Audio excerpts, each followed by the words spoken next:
The Stellar Pioneer's warning sensors blared to life as the ship approached what appeared to be a massive debris field. Captain James Rodriguez leaned forward in his command chair, his weathered face illuminated by the red warning lights flooding the bridge. "Full stop," he ordered, his voice steady despite the uncertainty gripping the crew. "Sarah, what are we looking at?" Lead engineer Sarah Chen's fingers danced across her holographic display, her dark eyes reflecting streams of incoming data. The rest of the bridge crew held their breath, waiting for her analysis of the strange phenomenon that had interrupted humanity's first deep space expedition. "Sir, these readings." She paused, recalibrating her instruments. "They don't make sense. I'm detecting active power signatures, hundreds of them." The main viewport filled with a stunning vista, a graceful dance of metallic objects stretching as far as the eye could see. Fragments of technology, some as small as satellites, others as large as skyscrapers, drifted in perfect orbital harmony around a distant star. "Natural phenomenon?" Rodriguez asked, though he already suspected the answer. Sarah shook her head, her short black hair swaying with the movement. "Definitely artificial. The orbital patterns are too precise." She switched to a different sensor array. "Captain, some of these power signatures, they're unlike anything in our database. The energy output from even the smallest fragments exceeds our most advanced reactors." The science officer, Dr. Emily Walsh, joined Sarah at her station. "Look at these material compositions," she whispered, pointing at a particularly interesting reading. "Some of these alloys shouldn't even be possible according to our current understanding of physics." The bridge fell silent as the implications sank in. Humanity had finally found proof of advanced alien life, but not in the way anyone had expected. A soft chime broke the silence as new data scrolled across their screens. Sarah's eyes widened as she decoded the incoming information. "Captain, I'm detecting what appears to be a marker beacon. It's broadcasting on multiple frequencies, using basic mathematical sequences as a foundation. Can you decode it?" Rodriguez leaned forward, his chair creaking slightly. Sarah nodded, her expression growing more puzzled with each passing second. It's a warning notice, or more accurately, a disposal zone designation." She looked up, a mix of disbelief and excitement in her eyes. "We're in disposal zone 2184, apparently. Property of something called the Scytheri Confederation." Dr. Walsh let out a small laugh. "We've been looking for aliens for centuries, and it turns out we've been living next to their junkyard." But Sarah wasn't listening anymore. Her attention was completely absorbed by the readings from a nearby cluster of debris. "Captain," she said, her voice trembling with barely contained excitement, "request permission to launch a probe. These power signatures, even if this is their garbage, it's centuries ahead of our technology, and it's still working." Rodriguez studied his lead engineer's face carefully. In the 5 years he'd known her, he'd never seen her this animated. "The mission protocol calls for us to avoid interaction with alien technology," he reminded her, though his tone lacked conviction. Sarah turned to face him fully, her expression intense. "Sir, with all due respect, this isn't just alien technology, it's discarded alien technology. And it's right in our backyard." She gestured at the viewport. "Think about what we could learn. Even their scraps could revolutionize human technology." The captain looked around his bridge, seeing the same mixture of hope and curiosity on every face. They'd launched into deep space, seeking first contact, seeking knowledge. Perhaps this wasn't the grand diplomatic meeting they'd envisioned, but it was an opportunity nonetheless. Launch the probe, he decided, but maintain safe distance and full quarantine protocols. Sarah was already programming the probe's trajectory, a small smile playing at the corners of her mouth. As she worked, she couldn't shake the feeling that this moment, this unexpected discovery, would change everything. Humanity had been given a chance to learn from the leftovers of a far more advanced civilization, and if there was one thing Sarah Chen understood, it was how to make the most of what others had thrown away. 3 months after the Stellar Pioneer's historic discovery, The International Space Agency's newly established Xenotech research facility buzzed with activity. The massive converted space station, once meant to serve as a waypoint for deep space missions, now housed Earth's most ambitious research project. Sarah Chen stood before a holographic display, surrounded by scattered pieces of alien technology. Dark circles under her eyes betrayed countless sleepless nights, but her enthusiasm remained undiminished. She manipulated the 3D image of what appeared to be a damaged circuit board, though its complexity made Earth's most advanced processors look like ancient calculators. "Run the diagnostic sequence again," she instructed the AI assistant. "Focus on power flow patterns this time." Dr. Marcus Wong, her former professor and now fellow researcher, approached with 2 cups of coffee. "You note," he said, handing her one, "most people would be discouraged after 3 months of minimal progress." Sarah accepted the coffee without taking her eyes off the display. Most people aren't looking at it the right way. She zoomed in on a particular section of the alien device. "We've been trying to understand this technology from our perspective, but today I noticed something interesting." She brought up another hologram, this one showing lines of alien code they'd extracted from the device's memory banks. "Look at this. The Skthari never encrypted their base code, never locked down their systems. Why would they? In their minds, they're so far ahead that nobody could possibly understand their tech, let alone improve it." Marcus leaned closer, his eyes widening as he processed the implications. "Their arrogance is their weakness." "Exactly." Sarah's fingers flew across the holographic interface. "Every piece of their trash is like a complete technical manual, if you know where to look. We've been so focused on the hardware that we missed the biggest gift they gave us: their knowledge." The hologram shifted, displaying a complex sequence of alien characters. "This morning, I finally cracked their basic mathematical language. It's beautiful in its simplicity. They use a base 12 system, but the underlying principles are universal. Once you understand their math, their engineering starts to make sense." A soft chime interrupted them as Dr. Emily Walsh entered the lab, her face flushed with excitement. "Sarah, you need to see this. The quantum core you've been working on. We just got new readings from Storage Bay 3. The 3 scientists rushed to the observation deck overlooking a heavily shielded testing chamber.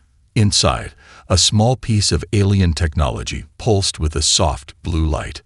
"It started about 10 minutes ago," Emily explained, pulling up the sensor data. "After we applied your new power distribution method." "It's not just active," Sarah interrupted, staring at the readings. "It's interfacing with our systems. The core is adapting, learning our technology." She turned to her colleagues, her eyes shining. "Don't you see?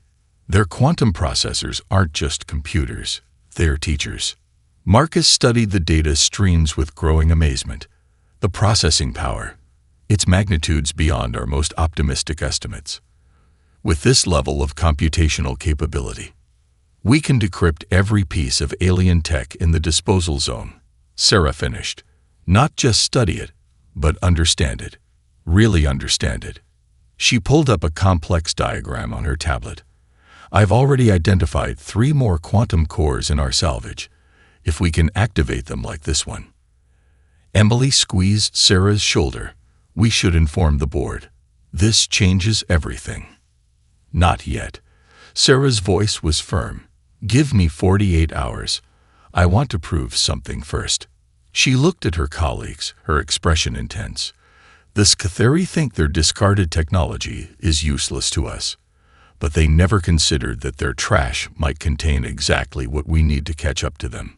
As if in response, the quantum cores glow intensified, casting ethereal blue shadows across the lab.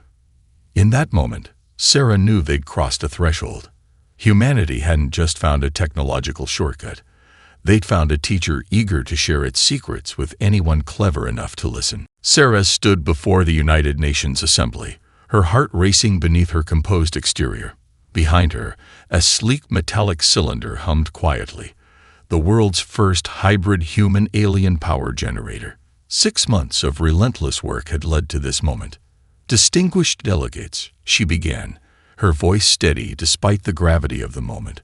What you're looking at isn't just a power generator. It's proof that humanity can understand, adapt, and improve upon even the most advanced alien technology. The chamber remained silent, hundreds of eyes fixed on the device. Sarah touched a control panel, and holographic displays materialized around the generator, showing real-time power readings. This prototype, which we call Phoenix 1, combines salvaged Sci-Fi quantum matrices with human engineering principles. While they considered these components obsolete, we found ways to make them work together more efficiently than they ever did in their original form. A murmur swept through the assembly as the power output numbers appeared. The Japanese representative leaned forward, adjusting his glasses. Dr. Chen, these figures. Are you suggesting this single unit could power an entire city? Sarah smiled. Not just a city, Ambassador. This generator could power all of Japan for a year using only a fraction of its potential output. And we can build more. Many more. The chamber erupted in excited discussions. Sarah caught Dr. Wang's encouraging nod from the sidelines as she continued. But power generation is just the beginning. The quantum processors we've activated are teaching us new principles of physics, engineering, and mathematics. Students in universities around the world are already developing applications we never dreamed possible. She gestured to a series of images showing various hybrid inventions. A team of undergraduate students in Kenya combined salvaged alien materials with local manufacturing techniques to create water purification systems that could end water scarcity in arid regions. A high school robotics club in Brazil successfully integrated alien servo motors with their competition robot, creating precision control systems that outperform our most advanced industrial robots. The Chinese representative raised her hand. What about safety concerns? How can we be sure this technology won't have unforeseen consequences? A valid question, Sarah acknowledged. That's why we've established the International Hybrid Technology Safety Protocol. Every piece of salvage technology undergoes extensive testing before integration. More importantly, we're not just blindly using alien tech, we're understanding it, improving it, and making it our own. She touched another control, and the generator's outer casing became transparent, revealing its inner workings. Look at this design. The Sci-Fi quantum core provides the raw power, but the containment field. That's human innovation. The control systems, based on our own computer architecture, we're not just copying their technology, we're evolving it. The Secretary General stood, silencing the excited chatter. Dr. Chen, your team's achievements are remarkable. But what do you need from this body? Sarah took a deep breath. Authorization and funding to establish orbital salvage operations in the disposal zone. There's enough technology up there to transform every aspect of human civilization, but we need to act quickly and collectively. She paused, letting her next words carry their full weight. The Sci-Fi gave us a gift they never intended, a chance to leap forward centuries in development. But this opportunity belongs to all of humanity, not any single nation. As she spoke, her tablet chimed with an incoming message. A smile tugged at her lips as she read it. Her team had just successfully activated another quantum core, this one with intact faster-than-light travel data. The choice before us is simple, she concluded, looking across the sea of faces. We can remain cautious, treating alien technology as something to fear. Or we can embrace this opportunity, pooling our resources and knowledge to build something unprecedented. A future where humanity doesn't just catch up to advanced civilizations, but charts its own unique path among the stars. The assembly chamber fell silent for a moment before erupting in applause. As Sarah watched the delegates rise to their feet, she knew the real work was just beginning. Humanity's greatest adventure wouldn't be finding alien technology. It would be showing the galaxy what humans could do with it. The stellar Pioneer I emerged from the asteroid belt shipyards like a dream taking physical form.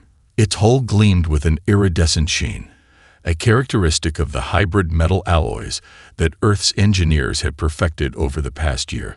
Sarah watched from the observation deck as tugs guided the ship into its final testing position.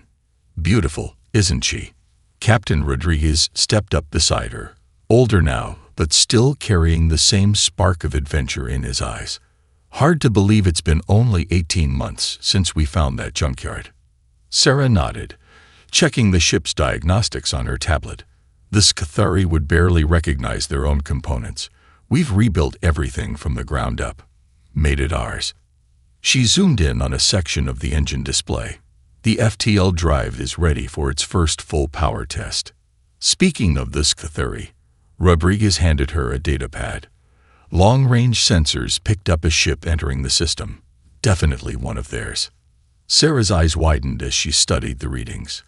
The alien vessel was massive, easily dwarfing anything humanity had built so far. They finally noticed us. The observation deck's comm system crackled to life. "Dr. Chen, Captain Rodriguez, they're broadcasting a message." The air shimmered as a holographic projection materialized, a tall, ethereal being with crystalline features and flowing robes. Its voice translated through the hybrid communication systems Sarah's team had developed. "Inhabitants of Earth," the Scathari representative began, its tone a mixture of amusement and concern. "We observe you have been salvaging technology from Disposal Zone 2184.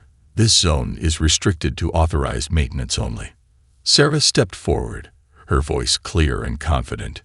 "Greetings, Representative. I am Dr. Sarah Chen, Chief Engineer of Earth's Hybrid Technology Division. We were unaware of any restrictions, as the zone's marker beacon contained no such warnings." The alien's crystalline features shifted in what might have been surprise. "You understood our beacon and our technology. We did more than understand it." Sarah gestured to the stellar Pioneer glue floating majestically behind her. "We learned from it, improved upon it. That ship represents humanity's first step into faster-than-light travel, built from what you considered obsolete." The Scathari's image flickered as it processed this information. Impossible. The quantum matrices in that disposal zone were degraded beyond repair. The processing cores were perfect teaching tools. Sarah interrupted. "Your technology may have been discarded, but the knowledge within it was intact. We didn't just repair it. We found ways to make it work better." She transmitted a data packet to the alien vessel. "These are the efficiency ratings of our hybrid systems. We combined components from different generations of your technology, integrating them with human engineering principles. The results speak for themselves." The representative fell silent, studying the data. When it spoke again, its tone had shifted from dismissive to cautious. "Your species has progressed far more rapidly than anticipated. The Confederation must evaluate." With respect, Rodriguez interjected, "We're not asking for permission. Earth has already established salvage rights to the disposal zone under our laws. We're simply informing you of our activities as a courtesy." Sarah added quickly, "We're open to dialogue and cooperation, but humanity will continue to grow, to learn, and to advance. You can either work with us as equals or watch us surpass your expectations." The Scathari's image wavered, its crystalline features refracting light in complex patterns. "The Confederation will need to discuss this unprecedented situation. But until then, be advised that access to other disposal zones is strictly." A chime from Sarah's tablet interrupted the conversation. She couldn't help smiling as she read the message. "I apologize, Representative, but you should know. We've already downloaded the technical specifications from every piece of technology in the disposal zone. Your restrictions come a bit too late." As the alien's image disappeared, Rodriguez turned to Sarah with a raised eyebrow. "You didn't actually download everything, did you?" "No," she admitted with a grin. "But they don't need to know that. Sometimes the appearance of advantage is as useful as advantage itself." She turned back to the viewport, watching as the stellar Pioneer's use engines began their warm-up sequence. "Besides, we've got everything we need right here. It's time to show the galaxy what humanity can really do. The testing chamber in the Hybrid Technology Division's new quantum research facility hummed with anticipation. Sarah stood behind a reinforced observation window, watching as Maria Santos, her most promising student, prepared for the first test of their latest innovation. Neural Interface Online, Maria announced, settling into the control chair. The sleek hybrid console before her lit up with a soft blue glow. Beginning synchronization sequence. Dr. Wong monitored the readings from his station. Quantum processor is responding to initial neural patterns.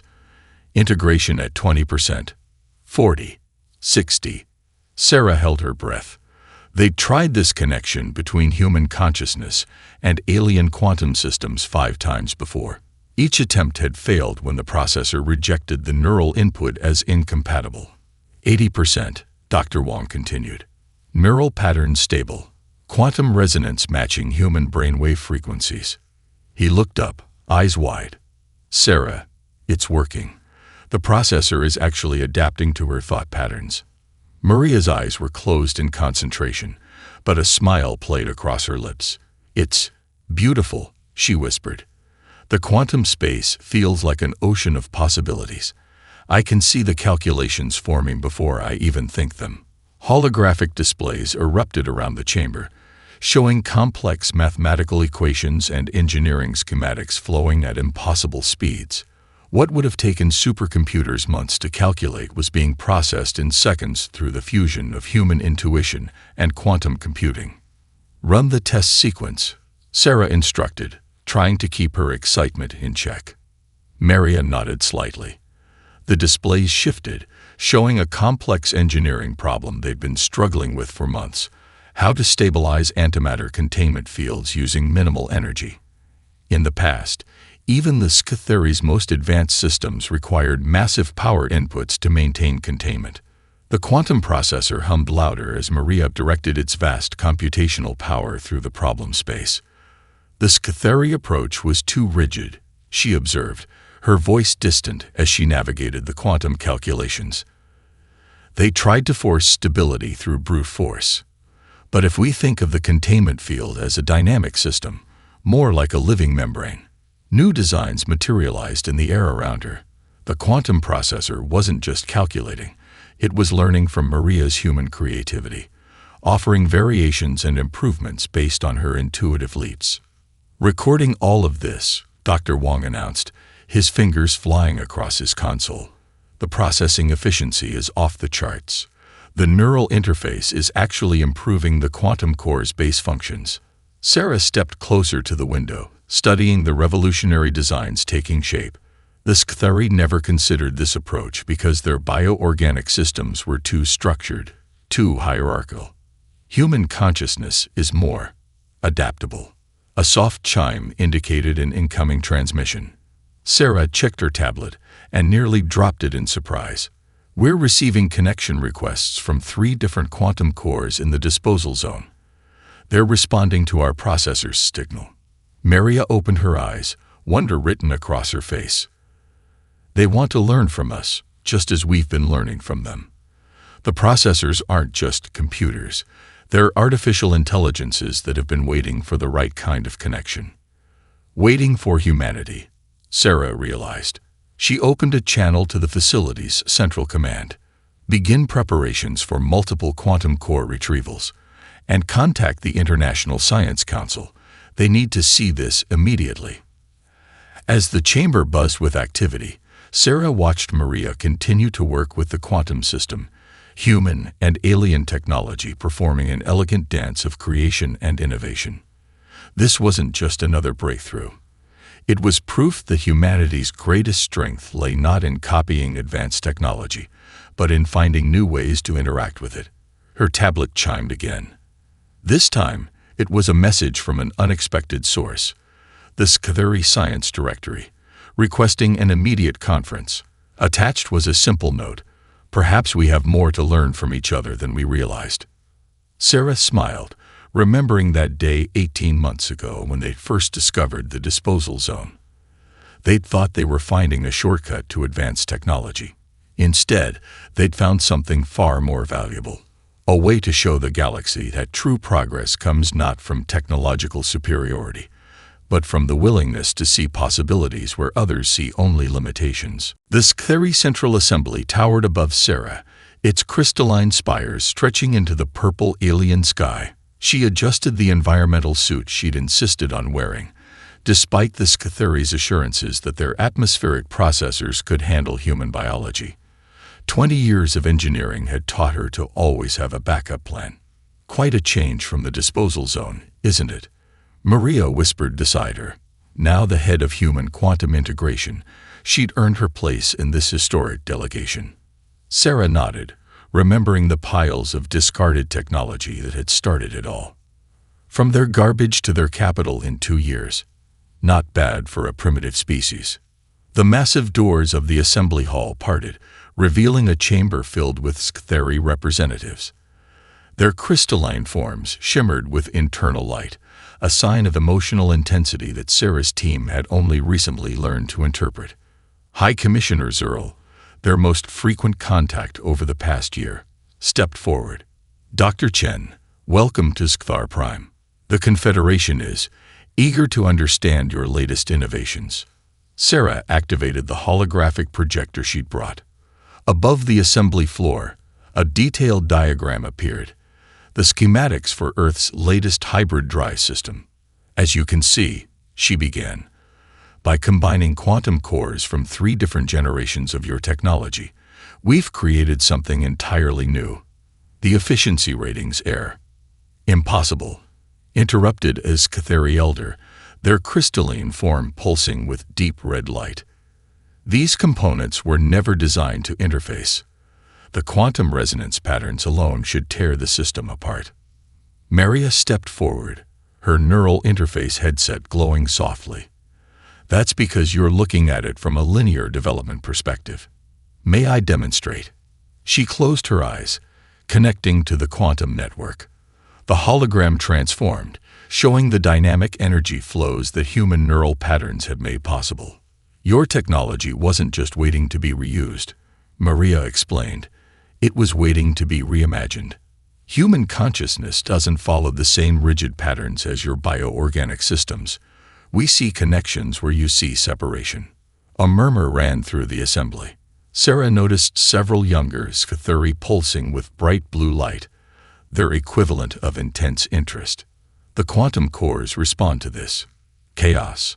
Asked one, their tone more curious than dismissive. Not chaos, Sarah corrected.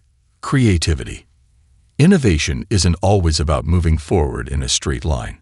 Sometimes it's about looking sideways, finding new paths through old territory. She gestured to another hologram, this one showing the growing network of hybrid technology spreading across Earth's solar system. Every piece of technology in your disposal zones contains fragments of knowledge, pieces of a puzzle. Humanity's gift isn't just understanding these pieces, it's seeing new ways to put them together. High Commissioner Zerl moved closer to the display, their crystalline form refracting light in complex patterns. And these improvements, they're reproducible, reliable. More than reliable, Maria answered. They're evolving. Each quantum core we connect with learns from human neural patterns, developing new ways of processing and problem solving. We're not just using your technology, we're helping it grow. A young Scytheri scientist burst forward, their excitement causing their form to sparkle intensely. The quantum matrices are achieving synthesis states we thought theoretically impossible. Commissioner, we must study these methods. The applications for our own systems are exactly why we're here, Sarah interjected smoothly. Earth is proposing a joint research initiative. Your experience, our innovation. Together, we could push the boundaries of what's possible.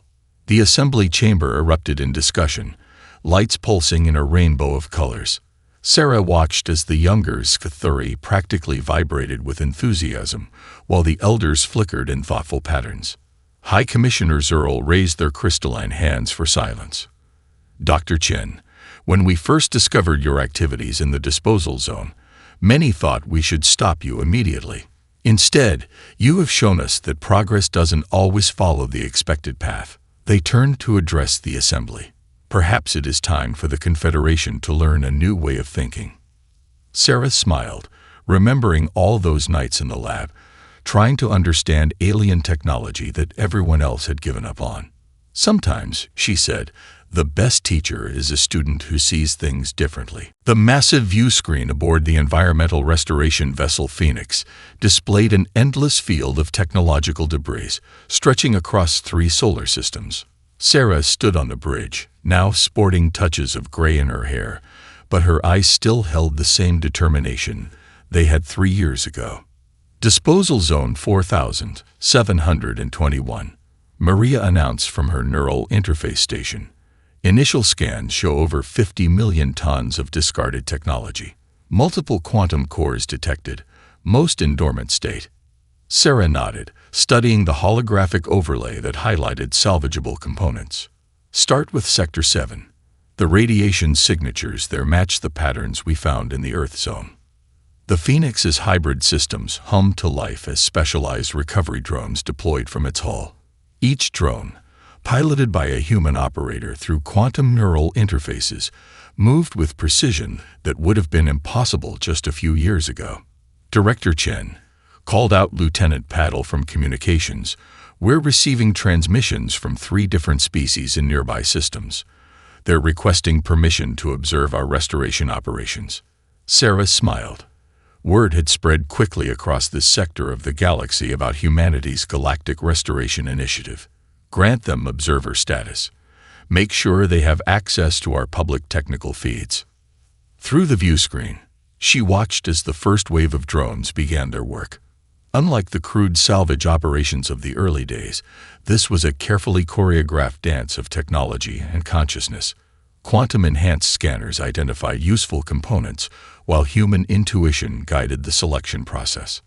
"Ma'am," Maria called out, her neural interface glowing softly. "You should see this. One of the quantum cores just responded to our initial probe. It's different from the others we've encountered." Sarah moved to Maria's station, studying the unusual readings. The architecture looks pre-Scythery. This might be from one of the earlier galactic civilizations they succeeded. Should we retrieve it? Carefully. Full containment protocols. Sarah opened a channel to the observation vessels. "Attention visiting ships. We're about to attempt recovery of an ancient quantum core. You may want to record this." The recovery drone approached the dormant core, its quantum field generators creating a stable containment bubble. As soon as the field touched the ancient technology, streams of data began flowing through Maria's neural interface. "It's beautiful," Maria whispered, her eyes closed in concentration. The processing architecture is organic, almost musical. The Scythari must have based some of their early designs on this technology. Sarah watched as the drone carefully extracted the core from its resting place among the debris. Another piece of galactic history, saved from being lost forever. She turned to Lieutenant Paddle. "Send word to the Science Council. We'll want a full research team for this one." A sudden burst of light from the view screen drew their attention. One of the observer vessels had moved closer, its sensors actively scanning their operation. "Incoming transmission," Paddle announced. It's the Enxetle. They're requesting immediate diplomatic contact." Sarah's eyebrows rose. The Enxetle were known for their biological technology, having rejected conventional mechanical systems centuries ago. They'd shown no interest in human activities until now. "Put them through." The holographic communicator sparkled to life, revealing a being that seemed more like a living garden than a conventional alien. Director Chen, the Enxetle representative's thoughts translated directly through their quantum network. "We have watched your species' progress with great interest. Your method of combining technologies, of finding harmony between different technological philosophies, it resonates with our own approach. We believe every piece of technology has value," Sarah replied, "just as every perspective offers new possibilities for learning." Indeed, the Enxetle's bioluminescent patterns shifted in what Sarah had learned to recognize as excitement. We propose an exchange. Our biological engineering expertise for your quantum integration techniques. Together, we could revolutionize both our approaches. Sarah glanced at the ancient quantum core being secured in the Phoenix's research bay, then at the vast field of discarded technology waiting to be renewed. What had started as a simple salvage operation had grown into something far more significant, a movement that was reshaping the galaxy's understanding of progress itself. We would be honored, she replied, knowing that humanity's journey was still only beginning. After all, the best innovations come from seeing the value in all paths, not just the ones we're familiar with. The Interstellar Science Academy's grand auditorium buzzed with excitement.